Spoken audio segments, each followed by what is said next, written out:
आकाशवाणी लखनऊ से प्रस्तुत हैं प्रादेशिक समाचार।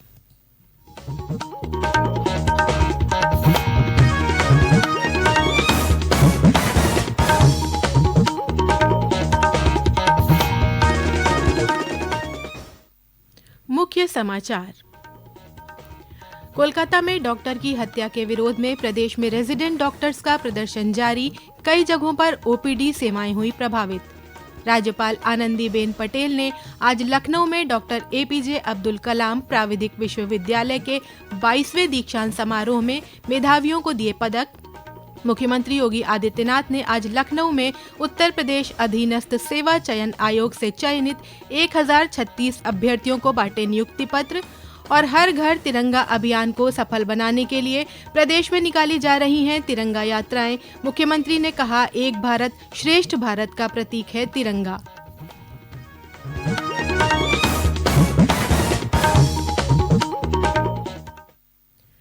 नमस्कार, प्रदेश के समाचारों के साथ मैं तनवीर फातिमा। कोलकाता में चिकित्सक की हत्या के विरोध में लखनऊ के किंग जॉर्ज चिकित्सा विश्वविद्यालय समेत प्रदेश के दूसरे मेडिकल कॉलेजों में रेजिडेंट डॉक्टरों का प्रदर्शन आज दूसरे दिन भी जारी रहा। रेजिडेंट डॉक्टर इस मामले में न्याय के साथ ही डॉक्टरों की सुरक्षा के लिए सरकार से सेंट्रल प्रोटेक्शन एक्ट लागू करने की मांग कर रहे हैं। केजीएमयू में जूनियर डॉक्टरों के प्रदर्शन के चलते ओपीडी की सेवाएं वरिष्ठ चिकित्सकों के हवाले रहीं, जबकि इमरजेंसी सेवाएं सुचारू रूप से चल रही हैं। जूनियर चिकित्सकों के समर्थन में केजीएमयू का टीचर्स एसोसिएशन भी आ गया है।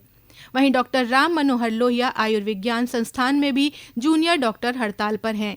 इस वजह से लोहिया संस्थान में भी ओपीडी सेवाएं प्रभावित हैं, जबकि इमरजेंसी सेवाएं सुचारू रूप से चल रही हैं। जूनियर डॉक्टरों के हड़ताल पर जाने के कारण लोहिया संस्थान प्रशासन ने अवकाश पर गए चिकित्सकों की छुट्टियां रद्द कर दी हैं और उन्हें संस्थान पहुंचने के निर्देश दिए गए हैं। इसी तरह आगरा, झांसी, गोरखपुर, कानपुर, प्रयागराज, वाराणसी के चिकित्सकीय संस्थानों, मेडिकल कॉलेजों में भी डॉक्टरों ने प्रदर्शन किया। राज्यपाल आनंदीबेन पटेल ने आज लखनऊ में डॉक्टर एपीजे अब्दुल कलाम प्राविधिक विश्वविद्यालय के 22वें दीक्षांत समारोह में मेधावियों को पदक प्रदान किए। समारोह में कुल 91 मेधावियों को पदक दिए गए, जिनमें 39 स्वर्ण, 27 रजत और 25 कांस्य पदक शामिल हैं। इस मौके पर राज्यपाल ने कहा कि विश्वविद्यालय द्वारा तैयार किए गए मानव संसाधन राष्ट्र निर्माण में अपना योगदान देंगे। राज्यपाल ने कहा कि हमें बांग्लादेश के हाल से सीख लेनी चाहिए। हमें बच्चों को शस्त्र नहीं, शास्त्र सिखाना है। हमें उनको संस्कार और परंपरा से रूबरू कराना है। दीक्षांत समारोह में अलग अलग पाठ्यक्रमों के 47,269 छात्रों को डिग्रियां दी गईं, जबकि 46 छात्रों को पीएचडी की डिग्री दी गई। मुख्यमंत्री योगी आदित्यनाथ ने दिल्ली में कल केंद्रीय सड़क परिवहन एवं राजमार्ग मंत्री नितिन गडकरी के साथ हुई बैठक में उत्तर प्रदेश के लिए 10 राष्ट्रीय मार्ग बनाने का प्रस्ताव रखा। राष्ट्रीय राजमार्गों की जरूरतों पर चर्चा करते हुए मुख्यमंत्री ने कहा कि उत्तर प्रदेश में अधिकांश राष्ट्रीय राजमार्ग पूरब को जोड़ने वाले हैं।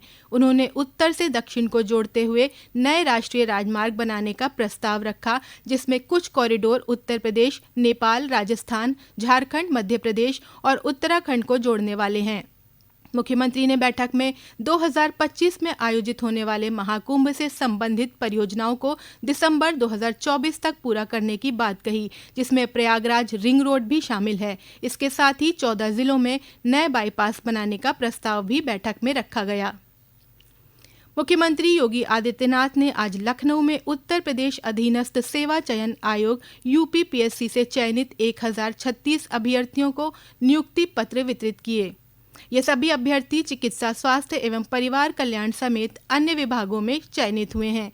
इस मौके पर मुख्यमंत्री ने कहा कि प्रधानमंत्री नरेंद्र मोदी के मार्गदर्शन में उत्तर प्रदेश में अधिक से अधिक रोजगार का सृजन करने के लिए काम किया जा रहा है। उन्होंने कहा कि 7 वर्ष पहले तक युवा नौकरी और रोजगार के लिए प्रदेश के बाहर कहीं जाते थे तो उनके सामने पहचान का संकट खड़ा होता था, लेकिन आज प्रदेश की छवि बेहतर हुई है। उत्तर प्रदेश ने नवाचार की दिशा में जो कदम बढ़ाए हैं, आज देश के अंदर उनकी डिमांड है। उन्होंने कहा कि अगर उत्तर प्रदेश विकास करेगा तो इसका सीधा लाभ देश को प्राप्त होगा। अगर आपकी आकांक्षा के अनुरूप आपको नियुक्ति की प्रक्रिया के साथ जोड़ करके सरकारी नौकरी मिली है तो आप भी वहां पर जो सबसे अच्छा हो सकता है उसको परफॉर्म करने के लिए अपने आप को तैयार। उत्तर प्रदेश विकास करेगा, विकास के नए नए सोपान को छुएगा, तो इस विकास का सीधा लाभ देश को प्राप्त होगा। और अगर प्रधानमंत्री मोदी जी की मंशा के अनुरूप 2047 तक भारत को एक विकसित भारत के रूप में स्थापित करना है तो हमें इसके लिए इसकी शुरुआत उत्तर प्रदेश में करनी होगी। ये समाचार आप आकाशवाणी लखनऊ से सुन रहे हैं। ताज़ा समाचार जानने के लिए आप हमारी वेबसाइट newsonair.gov.in पर लॉगिन कर सकते हैं। इसके साथ ही आप प्रादेशिक समाचारों का ये बुलेटिन हमारे YouTube channel news on AIR Lucknow पर भी सुन सकते हैं। और अब वक्त है एक ब्रेक का। घर घर तिरंगा, हर घर तिरंगा, घर घर तिरंगा, रथ घर तिरंगा, हर घर तिरंगा। प्रादेशिक समाचारों के इस बुलेटिन में आपका फिर से स्वागत है। प्रदेश भर में हर घर तिरंगा अभियान से लोगों को जोड़ने के लिए तिरंगा यात्राएं निकाली जा रही हैं। इसी क्रम में मुख्यमंत्री योगी आदित्यनाथ ने आज लखनऊ में भारतीय जनता पार्टी की ओर से निकाली गई तिरंगा यात्रा को रवाना किया। मुख्यमंत्री ने कहा कि 2 वर्ष पहले आज़ादी के अमृत महोत्सव से जुड़कर सभी ने पंच प्रण का संकल्प लिया था। उन्होंने कहा कि प्रधानमंत्री नरेंद्र मोदी के आह्वान पर इस वर्ष उत्तर प्रदेश सरकार ने इस अभियान को 4.5 करोड़ घरों तक पहुंचाने का संकल्प लिया है।